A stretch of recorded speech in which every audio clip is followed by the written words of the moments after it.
যখন তুমি নিজের রক্তের মানুষের দ্বারা কষ্ট পাবে, তখন তুমি একবার নবী ইউসুফ আলাইহিস সালামের কথা মনে করো। তিনি কিভাবে নিজের ভাইয়ের দ্বারা প্রতারিত হয়েছিল। যখন তোমার বাবা মা না বুঝে তোমার বিরুদ্ধাচরণ করে, তখন নবী ইব্রাহিম আলাইহিস সালামের কথা মনে করো।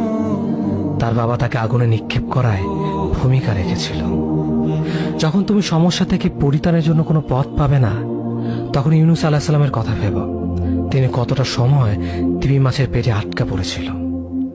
যখন তোমার নামে কেউ মিথ্যা অপবাদ ছড়িয়ে দেবে, তখন মা আয়েশা রাদিয়াল্লাহু আনহার কথা মনে করো। তার নামে পুরো শহর জুড়ে কুৎসা রচনা করা হয়েছিল। যখন তুমি অসুস্থ ব্যথার যন্ত্রণায় কাতরাতে থাকো, তখন নবী আইয়ুব আলাইহিস সালামের কথা ভেবো। তিনি ভয়ঙ্কর এক ভাইরাস জনিত রোগে আক্রান্ত হয়ে তোমার থেকে বেশি কষ্ট পেয়েছিল।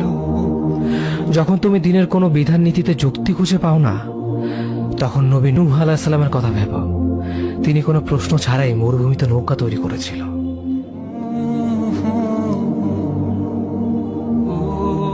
যখন তুমি আত্মীয়স্বজন, পরিবার, বন্ধু বান্ধবের কাছে হাসির পাত্রে পরিণত হও, তখন তুমি শেষ নবী হযরত মুহাম্মদ সাল্লাল্লাহু আলাইহি ওয়াসাল্লামের কথা ভেবো।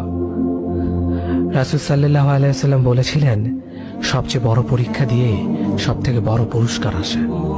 যখন আল্লাহ কাউকে ভালোবাসেন, তখন তাকে পরীক্ষা করেন, এবং যে এই পরীক্ষাগুলো মেনে নেয়, সে আল্লাহর সন্তুষ্টি অর্জন করে।